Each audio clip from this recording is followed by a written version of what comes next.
The Lord be with you. And with your spirit. A reading from the Holy Gospel according to Saint Luke. Glory to you, O Lord. The crowds asked John the Baptist, "What should we do?" He said to them in reply, "Whoever has 2 cloaks should share with the person who has none, and whoever has food should do likewise." Even tax collectors came to be baptized, and they said to him, "Teacher, what should we do?" He answered them, "Stop collecting more than what is prescribed." Soldiers also asked him, "And what is it that we should do?" He told them, "Do not practice extortion, do not falsely accuse anyone, and be satisfied with your wages." Now the people were filled with expectation, and all were asking in their hearts whether John might be the Christ. John answered them all, saying, "I am baptizing you with water, but one mightier than I is coming. I am not worthy to loosen the thongs of his sandals. He will baptize you with the Holy Spirit and fire. His winnowing fan is in his hand to clear his threshing floor and to gather the wheat into his barn. But the chaff he will burn with unquenchable fire." Exhorting them in many other ways, he preached good news to the people. Sisters and brothers, the Gospel of the Lord. Praise to you, Lord Jesus Christ.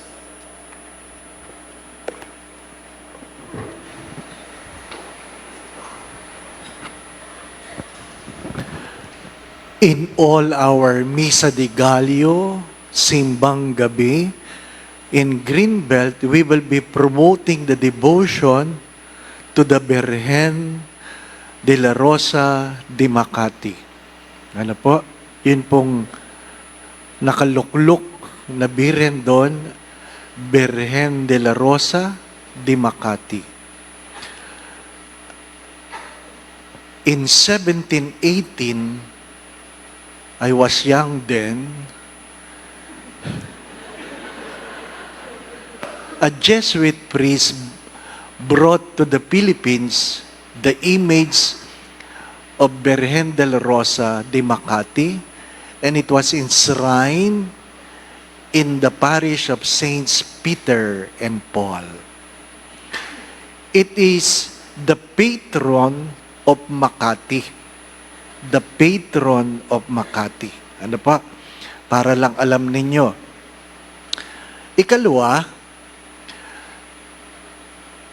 it has 3 roses in terms of color. The white means vocation. The red means reparation for sin. The gold is one we have chosen, is for restoration. Restoration from sickness, from any brokenness. So, inaanyayahan ko kayo sa ating mga Misa de Gallo, sa ating Simbang Gabi, to ask Our Lady to intercede for you, for us, especially in restoring our family. If you are sick, pray for healing. Third, I always say this, the Novena of the Simbang Gabi and Misa de Gallo is the Novena of all novenas. Ano man ang hinihingi mo dito, ipagkakaloob ng Diyos. Ano man. Ano man. Ano pa? Kaya, humingi ka. As the question have said by Jesus to Bartimaeus, "What do you want me to do for you?" Maganda sagutin yung tanong na yon. Anong gusto mong gawin sa iyo ng Diyos? Stop saying, alam naman ni Lord kung anong gusto ko. Stop saying that. Kasi kahit ang bulag, tinanong ng Diyos, anong gusto mo? Kahit ang pilay, tinanong ng Diyos, anong gusto mo? Kaya, mahalagang sabihin mo sa Diyos sapagkat, ano sabi ng Diyos? Ask and you shall receive. Seek and you shall find. Knock and the door shall be open unto you. Palagi ko ito sinasabi, hindi bali ng humingi at hindi nakatanggap kaysa hindi ka nakatanggap dahil hindi ka naman humingi. Walang ibang sisisihin kundi ikaw. Pag hindi ka nakatanggap, ang tanong, humingi ka ba? Alam naman ni Lord yun. Wala. Wala ka. Ano po? Hindi ka nakinig. Ano ang pang-apat? Siyempre, nobina yan. Galing sa salitang nuebe. Di po ba, no? Nuebe. Dapat kompletuhin mo. Bakit ba nuebe? Kasi 9 na buwan sa sinapupunan ni Maria bago na iluwal si Jesus. Huwag kang a-absent. 9 na gabi yan. Na tumatayong 9 na buwan. Kaya pag umabsent ka ng isa, 8 buwan na lang si Jesus. Blue baby yan. Ano po? Umabsent ka ng 2, nako, 7 buwan na lang. Ha? Baka abno. Ano? Pag 6, merong kang Pasko, wala kang ninyo. Bakit? Nasa incubator. Di ba ba, no? Dapat kukumpletohin. Kukumpletohin. Ano po? Kasi tayo, sa simula lang tayo marami. Sa simula, 1, 2, 3, yung 4, wala na. Wala na. 5, lalo na. 6, magsisimula na naman dumami. 7, 8, 9. Di ba, ano? Kaya pag Pasko, maraming ninyong abno. Ano po? Huwag niyong gagawin yan sa Greenbelt. Anong mahalagang mensahe sa gabing ito? At sabi sa Ebanghelyo, kung meron kang 2 balabal, ibigay mo ang isa. Kung meron kang makakain, mag-share ka. Kung ikaw ay nagtatrabaho, huwag kang mandadaya.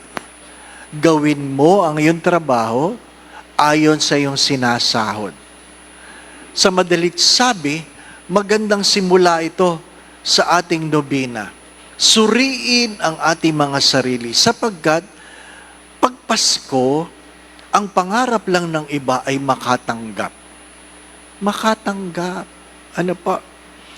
Bangabat marami sa atin nagre-recycle naman ng regalo, di po ba? Ano? Nagre-recycle. Isa ako doon. Kasi, minsan ang daming tuwalya. Aanuhin ko naman lahat ng tuwalyang yan. Ano po? Ha? May mga tatak pa yan. Father Dave. Di ba? Para hindi pwedeng ipamigay. Oo. Pero, sa tinagal-tagal kong pari, natuto na ako. Na ano? Dalhin sila sa Mega Mall, pabordahan sila sa ibabaw, a gift from. Ha? Kaya pag natanggap mo yan, personalize. Di ba? Anuhin ko naman yan, di ba? Misa naman, panyo. 2 years ago, puro panyo. Kung akin tatahiin ng tabi-tabi, 3 pobre kama nga mabubuo ko. Ano po? Ha? Sinisipon ako pero hindi naman ganun kagrabe. Ano po? Ha? Maganda ding itanong yon. Kung ikaw ay magbibigay, magagamit ba ng tatanggap? Di po ba, ano? Kung ikaw ay magbibigay, magagamit ba ng tatanggap? Huwag niyo sasabihin, beggars cannot be choosy. Ano? Well, hindi naman ako nagpapalimos. Di ba? Ikaw magbibigay. Itanong mo, di ba ba? Ano? At siguraduhin mo na yung ni-recycle mo, magagamit ko. Di ba? Ano? Kasi nga, itong walang kamatayang kwento tungkol sa isang monsenyor na nireguluhan ng isang box na kung saan box ng chocolate. Box ng chocolate. At pagdating ng Christmas party, kinuha niya ang box ng chocolate, yun ang sinama niya sa exchange gift. At ang nakabunot ay Mother Butler. Ano pa? Mother Butler. Tuwan-tuwa si nanay. Monsi, thank you. Tuwan-tuwa din si Monsi. Siyempre, di ba? Kaya lang kinabukasan, tumawag ang matanda. Monsi, yung nabunot ko po, hindi ko po magagamit. Sabi niya, pwede yan. Pwede yan kahit konti lang. Ano? Kasi akala niya diabetic si nanay, di ba? Chocolate, konti lang. Huwag mo lang aaraw-arawin. Hindi po. Hindi ko po talaga magagamit. Huwag mo na lang sabihin sa doktor. Ano? Hindi talaga, Monsi. Ang hindi alam ni Monsi, nakalimutan niya, regalo yun ng kanyang pamangkin. Ang lamat ng kahon ay brief. Kaya talagang hindi magagamit ni nanay, no? Hindi Mahirap yung nagre-recycle, di mo lang chinek, di ba ba, no? Ako, nagche-check ako, di ba, no? Gusto mo makatulong, magbigay ka. Anuhin mo ba naman yan? Pagkadami-dami mong natanggap, di po ba, no? Ang daming medyas, pamigay mo naman, di ba? Sabi nga ni Bishop Bacani, sabi nung nagregalo sa kanya, Bishop, nagustuhan mo ba yung regalo ko? Sabi ni Bishop Bacani, thank you, ang sarap.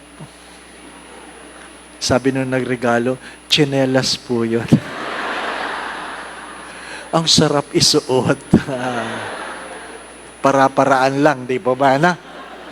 Ano ibig ko sabihin? Pag naiwan tayo sa material na bagay, ang Pasko ay malungkot. Inuulit ko. Pag naiwan tayo sa material na bagay, ang Pasko ay malungkot. Ikalawa, mahalaga na ang tunay na nagdudulot ng saya ay hindi yung ikaw ay nakakatanggap, kundi ikaw ay nagbibigay. Ikatlo, bago kayo mamigay sa labas, magsimula kayo sa loob. Inuulit ko. Bago kayo mamigay sa labas, magsimula kayo sa loob. Nabigyan nyo lahat ng regalo ang inyong kaibigan, pero nakalimutan mo ang sarili mong magulang. Kahit matanda na magulang, tumatanggap pa yan ng regalo. Ano pa? Mas maganda kung cash. Ako na magsasabi, cash. Oo, para sila nakakapamili kung anong gusto nilang bilhin. Di ba, no? Bilhin. At syempre naman yung cash na ibibigay mo, yung nakakabili. Di ba ba? Yung nagbigay ka nga ng cash, di naman pwedeng pambili, di ba? Sobrang liit, di ba ba? Ano? Yung nakakabili, di ba? Mahalaga yun. Begin at home. Ano sabi ni Mother Teresa of Calcutta? If you want to be happy, go home. Begin at home.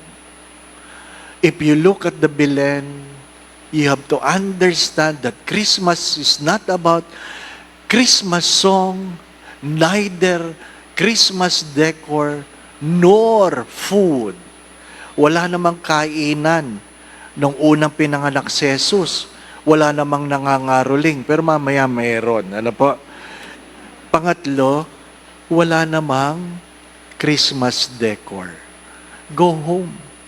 Go home. As I always say this, your parents would appreciate it when on Christmas you go home. Hindi kailangang maraming pagsasaluhan. Ang mahalaga ay merong pagsasalo-salo. Kung ikaw ay maraming damit, buksan mo ang tukador, i-share mo.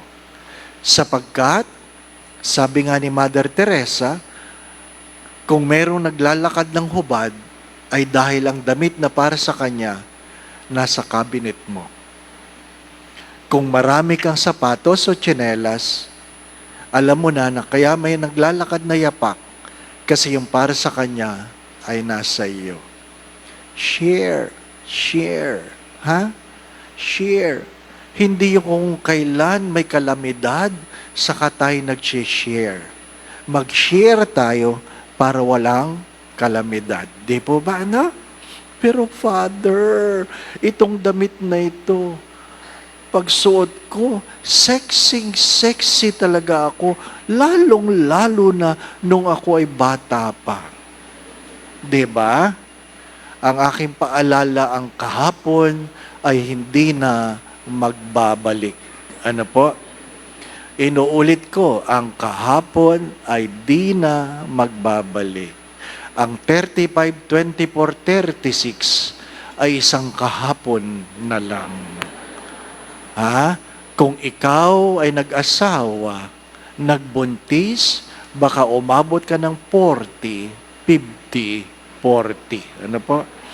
Lumiit man yan, hanggang 40 ka na lang.